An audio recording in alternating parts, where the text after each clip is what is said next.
Although the focus of a BIA is primarily on business continuity, the BIA can also be used in a risk assessment.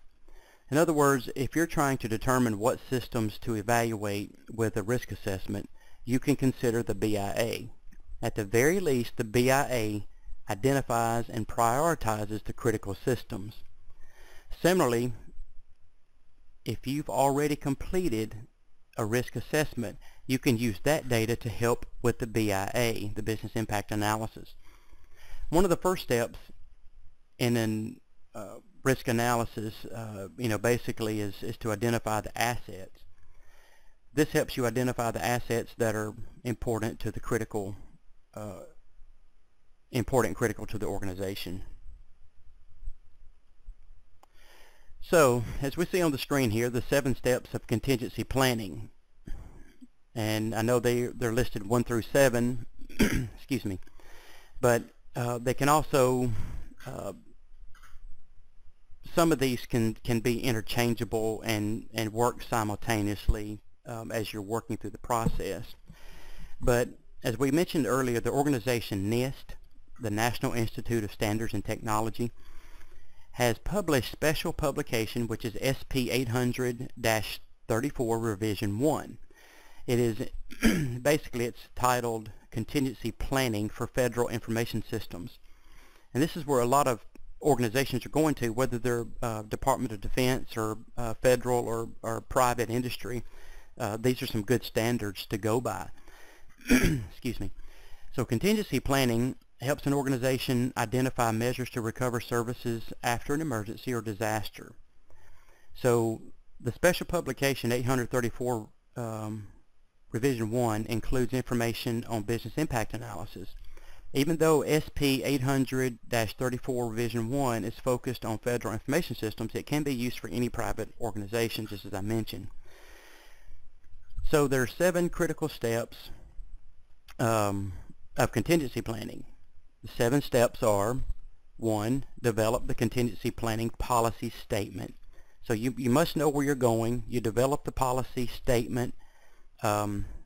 Basically it's kind of like a mission statement. You can at least start out with that, saying what's our purpose, what's our goals, and this is going to be our policy. Number 2, conduct the business impact analysis. Number 3, identify preventive controls. So you can see steps 2 and 3. If you've already done a risk assessment, you can help identify these things. But as you conduct a business impact analysis, then you can look at these critical functions, and from that you can develop a risk assessment. So number 3, identify preventive controls. Number 4, create contingency strategies. So basically, what's your strategy going to be if this happens, if this happens, if that happens? What are we going to do?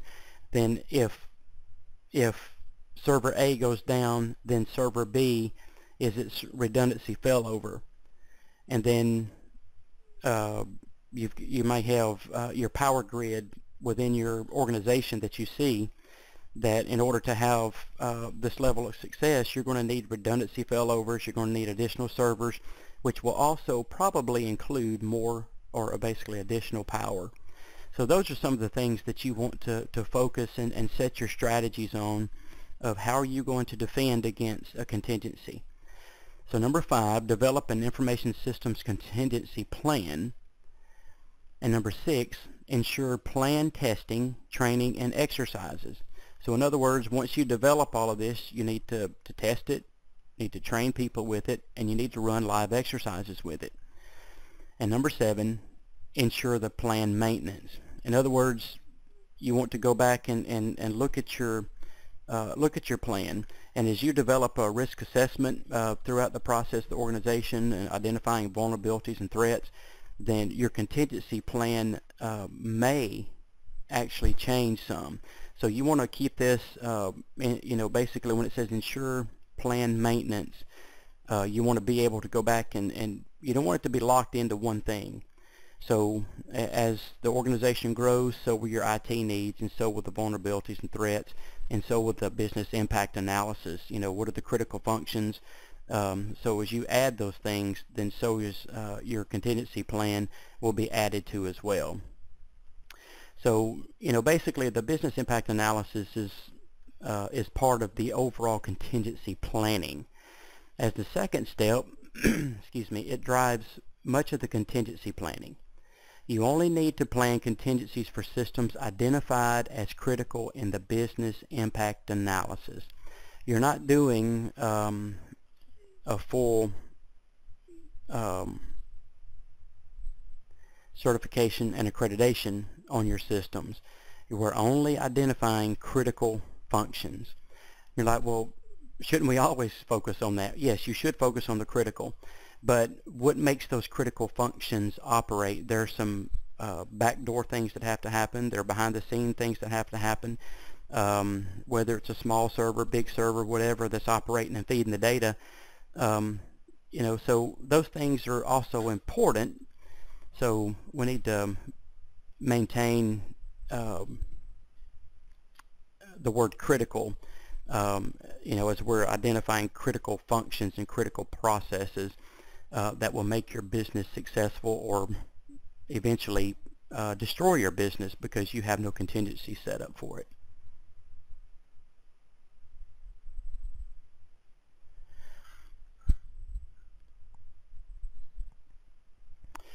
So basically you can conduct interviews with key personnel. You can improve the results with a little forethought. Plan the interviews.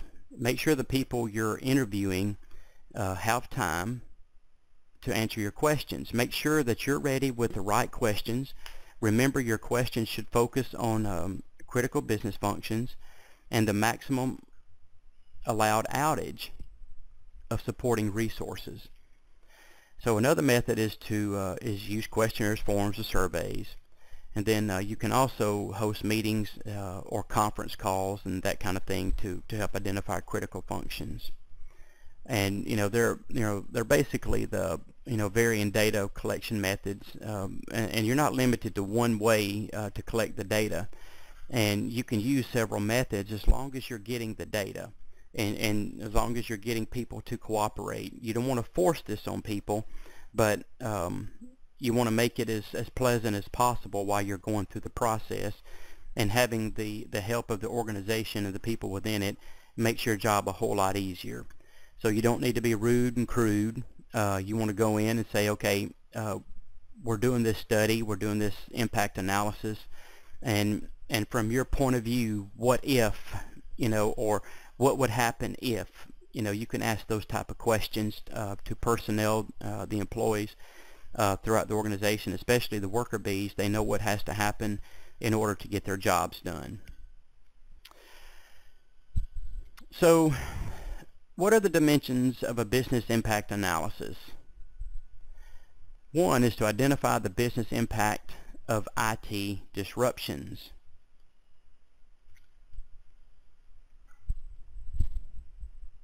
So as with any project, it's important to define the scope of a business impact analysis early in the process. Basically, the scope defines the boundaries of the plan, and we've mentioned scope, budgets, and things like that in the previous lectures and previous lessons. So defining the scope helps ensure that the business impact analysis is focused. We've mentioned this before. That's the reason of the scope. You want to stay within this scope to stay focused on the task at hand. And basically that ensures that you analyze the correct functions, not all, but the ones that are critical and correct. So the scope is affected, by the size of the organization. For small organizations, the scope of the BIA could include the entire organization. For larger organizations, it may only pertain to certain areas. For example, one BIA may include only the online sales division of a large business. Other BIAs would examine other areas of the business.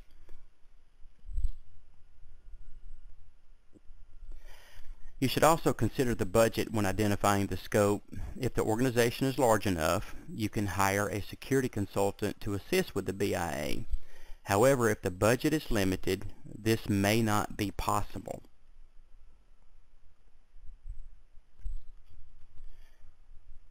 So as mentioned before, we're going to, basically the second step of a BIA is mission critical IT systems and components. Does not analyze all the IT functions.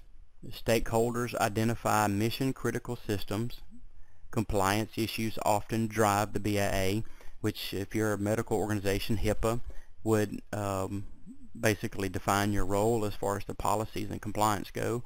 PCI DSS is another compliance that must be adhered to, and so that would help drive your business impact analysis.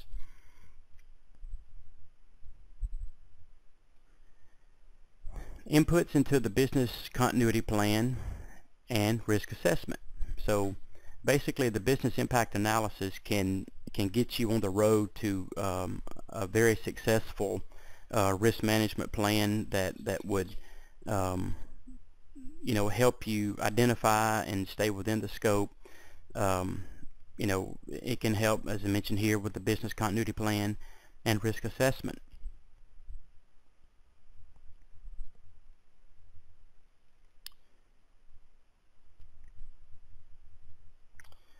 So we want to identify, basically define the scope of a BIA. Basically define a BIA scope early in the process, as we mentioned. And we mentioned the boundaries, the small and large organizations. I'll try to keep up with my slides as I talk, but sometimes I get carried away. And oh wow, look at that. Look at the display on the screen. It's not exactly the 7 domains of a typical IT infrastructure, but you can pretty much identify which one of these go into which domain. And so, I can't stress enough, no matter what class you're taking, especially if you're doing cybersecurity, information technology, and you plan on going to information assurance, you need to know the 7 domains of a typical IT infrastructure. I cannot tell you enough, that this is, basically,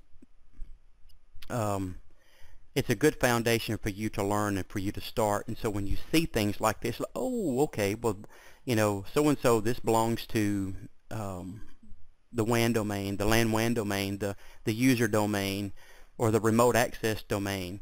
You see the picture that I'm trying to draw that you can identify as like, oh, okay, well that goes to this domain. And so we know that the critical vulnerabilities that would cause this system to go down or cause the organization to fail. And so it would help you identify these things. And so that way when you see these, you'll say, oh, okay, got it.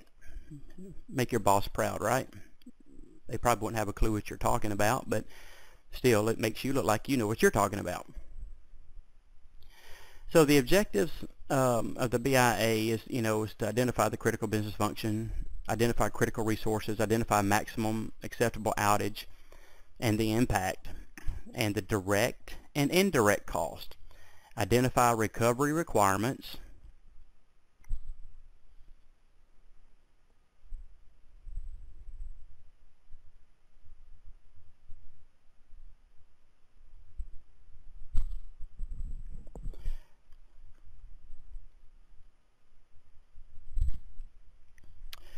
Okay, so balancing the cost, basically the cost to recover, cost of disruption. You may want to consider the direct cost, indirect cost. You're saying, well, okay, what's a direct cost and what's an indirect cost? So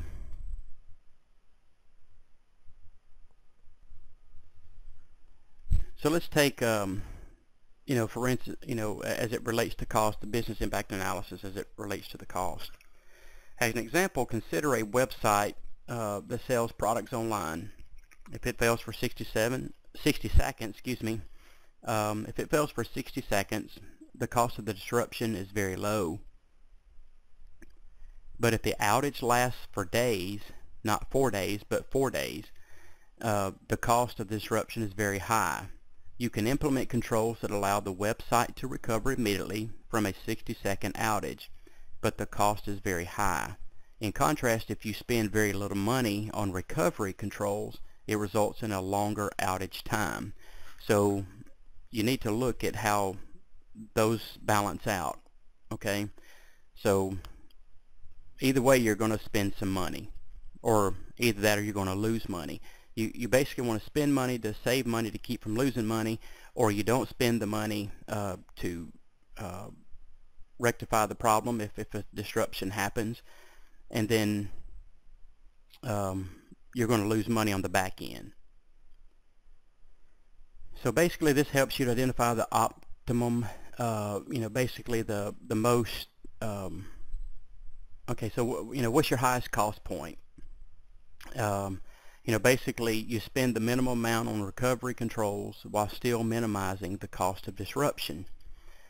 So the optimum cost point is what you want to look at. Basically that's what you're going to spend the minimum amount of money to recover controls while still minimizing the cost of disruption.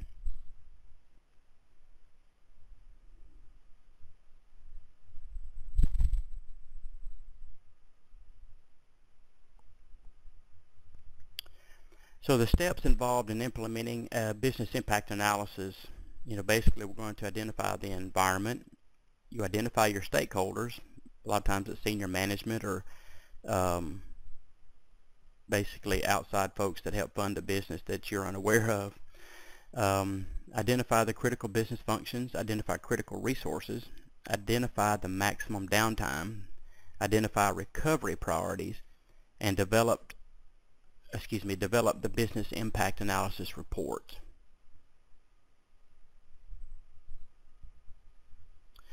So in identifying mission critical business process or functions and processes, so they're basically any functions considered to be vital. And anytime you use the word vital, like if you are checking the pulse on somebody or somebody's sick, well, what are their vital signs? In other words, are they good? Then that's all right. But if the vital signs are bad, then that can bode well, not so well for the patient. Same way if you're talking about electronics, information technology. What is your vitals of the organization? What are your vitals? What makes your organization tick? What would cause your organization to fail? So consider what to be any functions considered to be vital. So, and then mission critical functions are derived from from critical success factors, and successful CSFs, I'll get that out in a minute, result in performing performing the CBFs. And then of course your subject matter experts or your experts have key information regarding mission critical functions.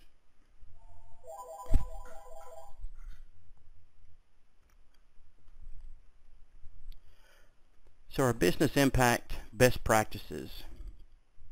You want to start with clear objectives. Maintain focus on objectives. Use a top-down approach. As we mentioned before, what's the most critical to least critical. Vary the data collection methods, whether it's through surveys or whether it's through personal interviews or whatever method works so that you can get the information. You don't have to interrogate the employees of the company to get the information. So as we mentioned before, you need to make this as pleasant as possible for everybody. Just because you're having to do it in a bad mood doesn't mean everybody else has to be. And I've worked with some of those folks, and I've had to pull them off to the side, and it's like, okay, it's easier to attract more flies with honey than vinegar. And they looked at me real funny like, what are you talking about? It's like, well, you're not happy about doing the business impact analysis and identifying the critical functions, and you're coming to the subject matter experts, but you're coming at them with an attitude, which makes them less willing to help you in your job. So basically, you need these people in order to get your job done. So if you approach them in a more cautious way and a more polite way, they're more apt to sit down with you and discuss the critical functions in their area, or they're more apt to fill out the survey that you sent out. So it does matter on the data collection methods. The messenger matters a lot. So it's like I tell my kids, and I've coached youth league baseball and football, and we've had successful seasons and not so successful seasons. But at the end of the day, I tell them you can get a long ways, or go a long way, and get very far in life just by using yes sir, no sir, yes ma'am, no ma'am, please and thank you. Those will get you a long way.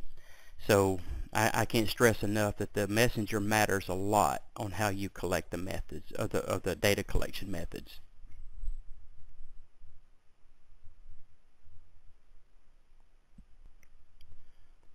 So you basically want to plan the interviews and meetings in advance, avoid a quick solution, use normal project management methods, consider the use of technology resources. We mentioned before web surveys, email surveys, anything that would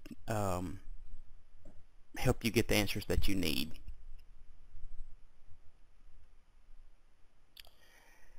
So that basically concludes chapter 12, and we'll move into chapter 13 here in just a moment.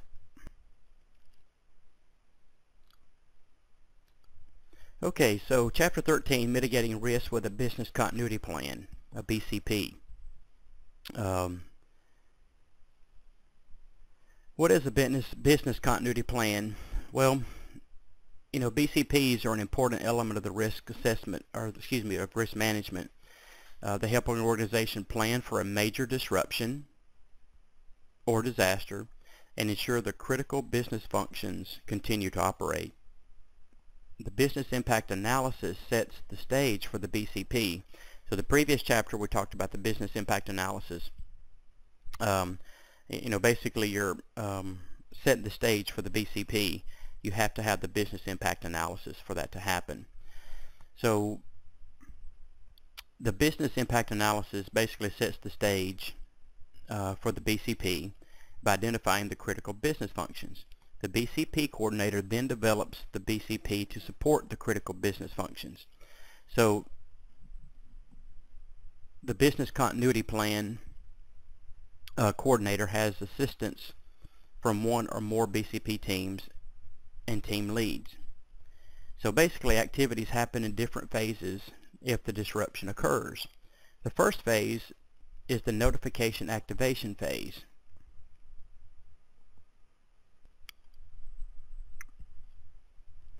The second phase is the recovery phase, where critical business functions are recovered and returned to full operation. The final phase is the reconstruction, or excuse me, the reconstitution phase, where the organization returns to normal operations. In order for a BCP to succeed, personnel need to be trained, and the BCP needs to be tested and exercised. Additionally, the BCP needs to be reviewed regularly and kept up to date. So don't just complete one and say you're done. So it's not one and done. You know, you create one and oh boy, here comes more fun as your organization grows. And that's a good thing. As your organization grows, that means your organization is you know, gaining financial status, and so that helps in the long run. And so we've already talked about this on the screen. I got ahead of myself again. And so, excuse me.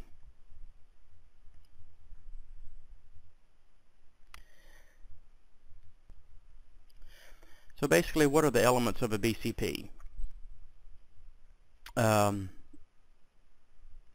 BCPs are large, comprehensive documents, they include many elements and often cover many contingencies. There isn't a single format that will cover all requirements for all organizations. However, some guides suggests the inclusion of certain elements. For example, the following sections, basically include a BCP: purpose and scope, assumptions and planning principles, system description and architecture, responsibilities, notification, activation phase, recovery phase, reconstitution phase, plan training, testing and exercise, plan maintenance. Excuse me. So you're saying, well, the business continuity plan, that sort of sounds like a disaster recovery plan. Well, they're very similar in nature, but basically, business continuity and disaster recovery are not synonymous, whether we like it or not. They're two separate but related processes. Some people confuse them and use the terms interchangeably. However, they're not the same. Business continuity covers all functions of a business to ensure the entire business can continue to operate in the event of a disruption. It includes a business impact analysis. It also includes disaster recovery plans and attachments of the as attachments of the BCP. So disaster recovery is largely a function of IT. It includes the elements necessary to recover from a disaster. It includes such as backup servers, recoveries, and restores. Disaster recovery can also be broader and include elements such as alternate sites. However, the DRP, the disaster recovery plan, DRP, is part of the larger business continuity plan. For example, let's say a bank that operates on a coast threatened by hurricanes. Customers use the bank's website to do online banking. So if a hurricane hits, the bank wants to ensure that its website will continue to be available. The business continuity plan could include a disaster recovery that includes the steps needed to recover the bank website at an alternate location. So basically, the BCP may address other non-technical elements of the hurricane. For example, when should the bank close? When should the vault be locked? Should guards remain inside? Are there any other security precautions to take? So after the disaster passes, both the business continuity plan and disaster recovery plans would have different goals, but they would work together. Again, the business continuity plan is focused on getting the overall business functions back to normal. The disaster recovery plan is focused on restoring and recovering IT functions. So as we can see, let me just restate that the business continuity plan is the overall, basically the disaster recovery plan belongs in the business continuity plan, either as an attachment or additional steps or whatever. But I can see where people can interchange those and get them confused.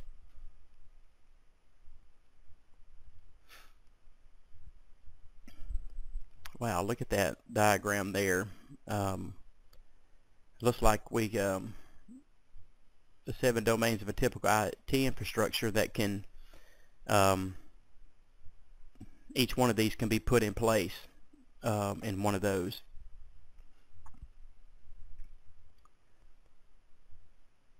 So you want to develop, basically you want to develop a system description and architecture and basically a network diagram of how the business functions flow.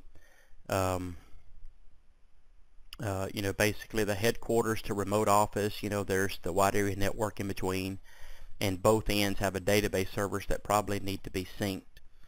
So that way if one outage happens at headquarters, then remote office can take over.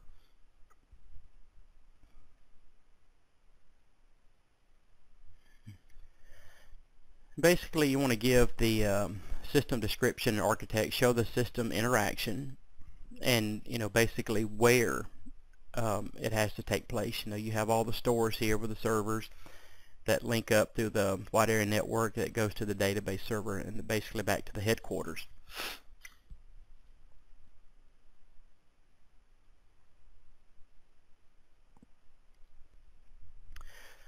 So now we come to the business continuity plan roles and responsibilities. There's not one person that I know that really gets a kick off of saying, hey, we can I get to do the business continuity planning, yay. So a lot of times when they're looking for somebody, it's either somebody that's with high subject matter expert that knows the entire organization and knows where to start and where to look. But basically it starts out with the program manager, the BCP program manager. Usually, they're the ones that manage multiple business continuity projects within a large organization. So for an example, a large organization could have multiple locations and BCPs for each location. A BCP coordinator manages a single BCP and reports to the BCP project program manager. And so so the business continuity plan program manager is responsible for ensuring that each of the business continuity plans is on track. Depending on the hierarchy of the organization, the BCP program manager may not have any authority over the individual BCP coordinators. This requires exceptional communication skills on the part of the program manager. Basically, and other organizations may have a specific department of program managers. Personnel in this department have specialized project management skills. Lead program managers oversee several PMs. In this situation, the BCP PMs have direct authority over the BCP coordinators.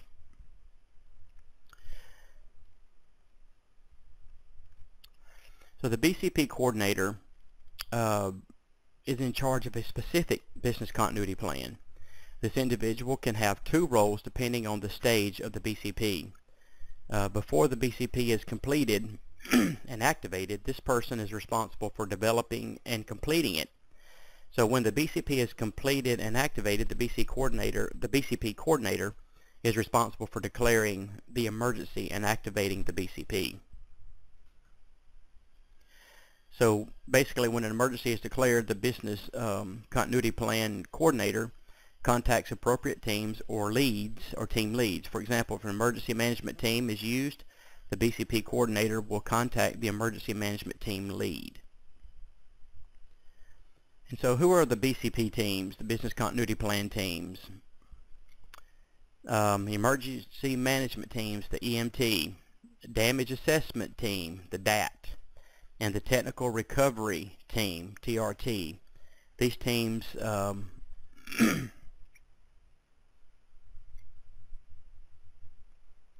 me back up a step here.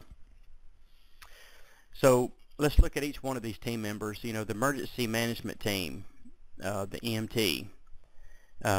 This plan is composed of senior managers. They have overall authority for the recovery of the system, but also work closely with the BCP coordinator. At this point, there is a potential for conflict. Who's in charge? The BCP coordinator or the EMT lead? To avoid this conflict, the BCP identifies who makes the ultimate decisions.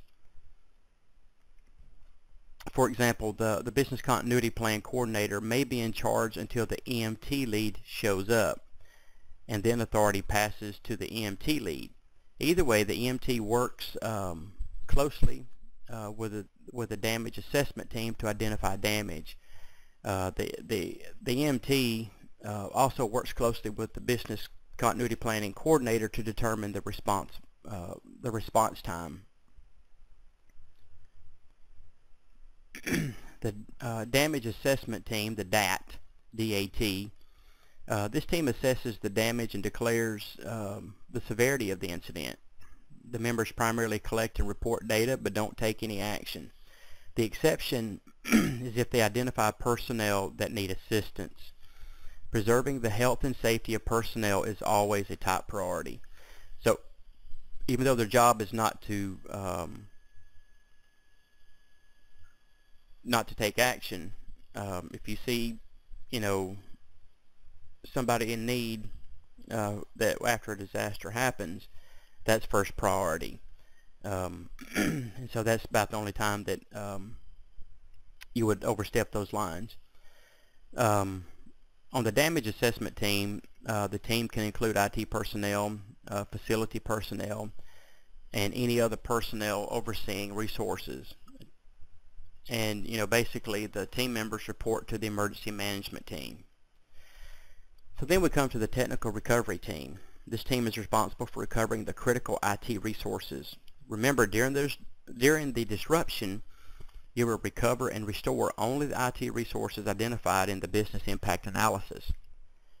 The members of the tactical recovery team will need skills directly related to the source they are recovering. For example, if the team members need to restore a database server, they need knowledge of how to do so.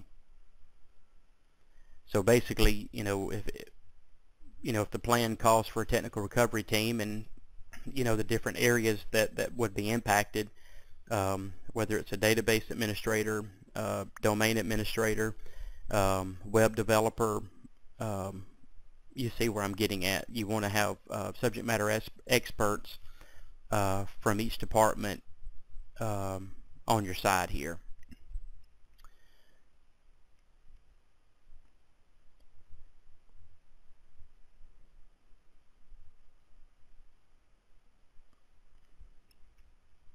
Okay, so we've already gone through some of these, the phases within a business continuity plan: notification, activation phase, recovery phase, reconstitution phase.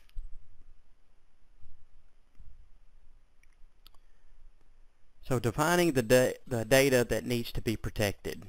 Identify all critical components for the system. Identify all equipment, servers, switches, routers, etc. Include databases hosted on the system. Include files, documents, or spreadsheets, and include necessary supplies.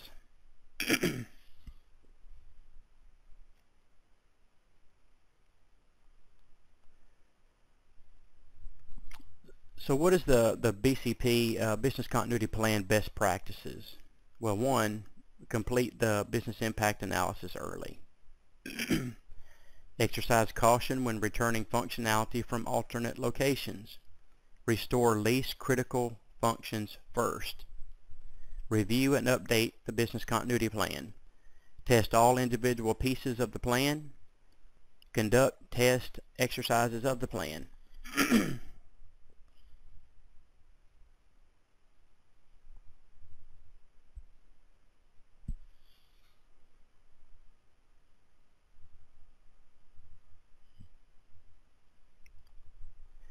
So as you can see, as we're getting close to the end of the lecture, chapter 13, and we've already done chapter 12 and chapter 13 in lesson 6, we're basically talking about two key functions excuse me, that are key to the critical business functions, the CBFs.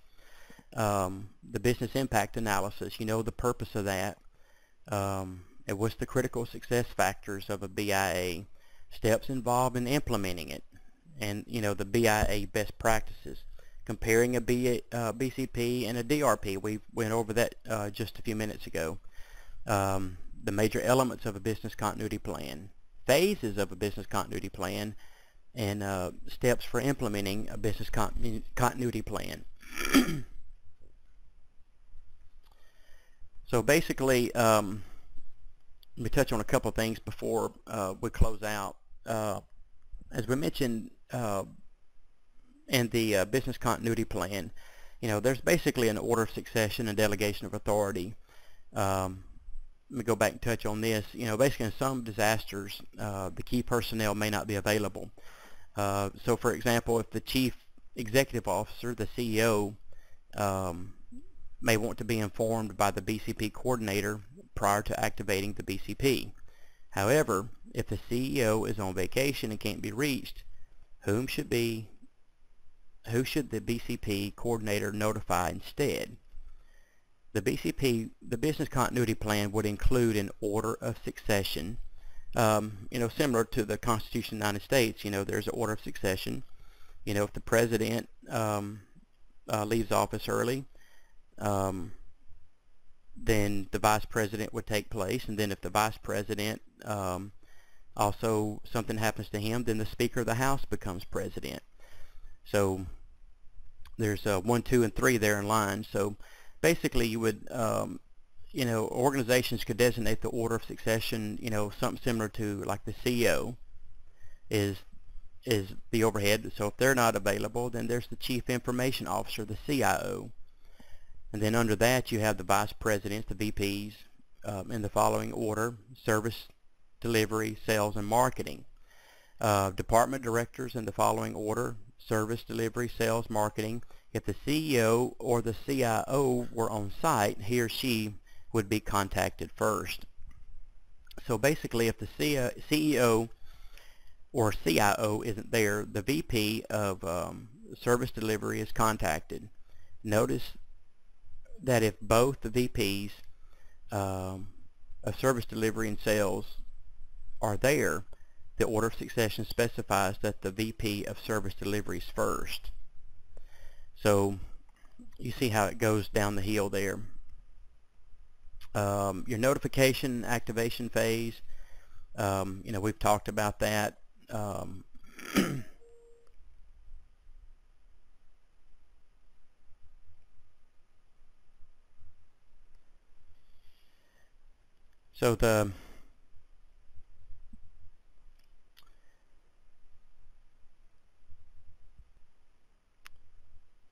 So one of the things that you want to have is what some people would call the personnel location control form, or a personnel log. Emergency log is what some people call it. Basically, many organizations use a notification roster. This form identifies the name and contact information of appropriate personnel.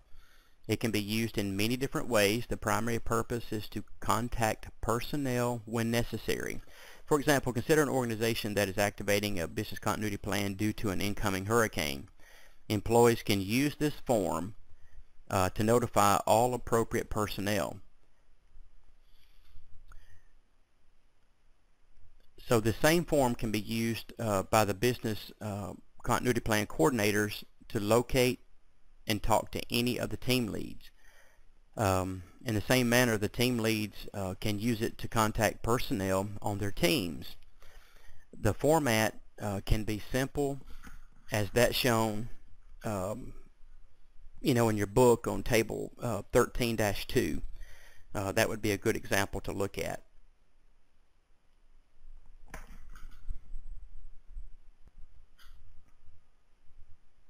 So one of the things that I want to mention before we close up here or stop the lecture is the plan training, testing, and exercises. Although creating the business continuity plan is a huge step, it's not enough. You need to take steps to train the personnel about the plan. You also need to take time to test and exercise your plan. I mean, the overall goals of each of the say for instance training, you want to teach people details about the business continuity plan. Testing, verify that the business continuity plan will work as planned. Exercises, you want to demonstrate how the business continuity plan will work.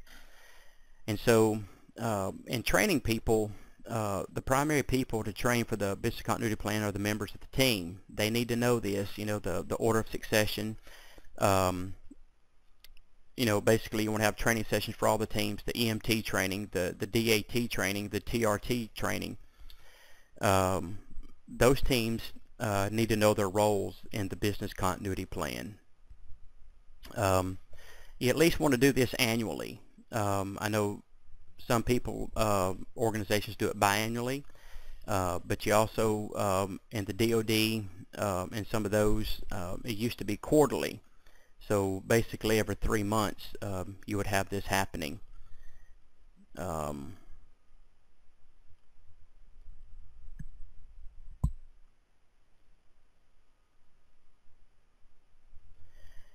So the plan maintenance, excuse me, Basically, the BCP coordinator is responsible for the BCP plan. This also includes reviews and updates to the BCP. There are several specific reasons to update the BCP. If there's changes in the IT infrastructure, regular updating such as annually after testing or exercises. You may notice something that is not right in the business continuity plan. You also want to, if you do make changes, you want to have a log sheet, basically a plan revisions tracking document that shows, okay, this person accessed the document here, we made corrections and edits here, and this is why we did it on this date. And you want to notate that on the log sheet. You should basically review the business continuity plan when any substantial changes occur within the IT infrastructure, and it's especially true if any of the critical systems have changed.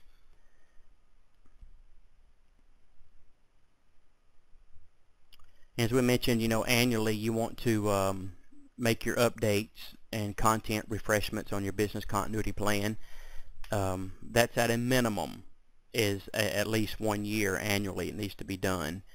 And so if you can do it without disrupting business functions, do it quarterly, do it biannually, do it more often. That will also help you keep it up to date.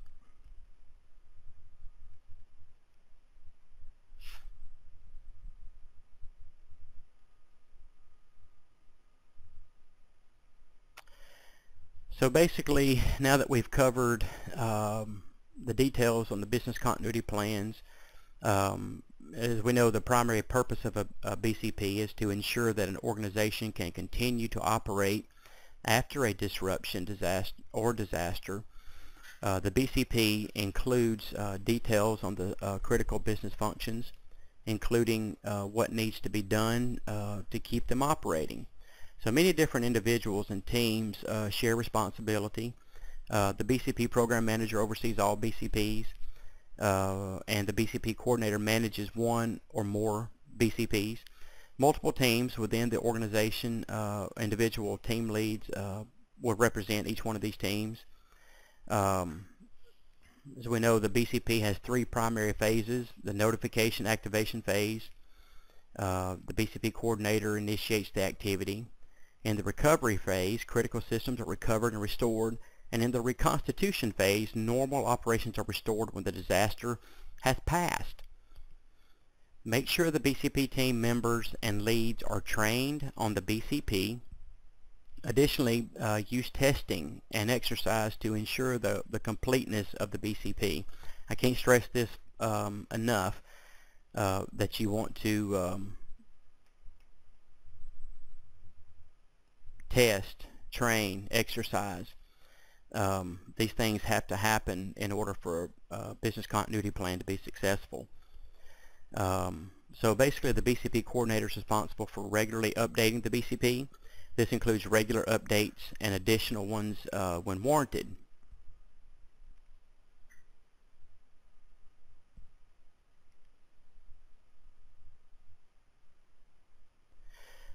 So I want to thank you for listening to another boring lecture. I hope you've learned some things,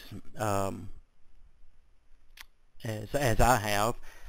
Reading through the chapters, there were a couple things that I noticed that I had forgotten. And so that's one thing about becoming a professor and doing teaching. Sometimes you lose your edge and the technical edge and some of the things that you used to work in full-time. As an information assurance manager, I was very familiar with the DoD best practices for a business continuity plan and also a business impact analysis. But we had teams of subject matter experts that did their parts and worked together as a team, and we were able to come together and have a very nice organization to pass all the certification accreditation processes, which included that you had to have a business impact analysis, disaster recovery plan within the business continuity plan. Remember, those two are not the same. The DRP goes inside the BCP.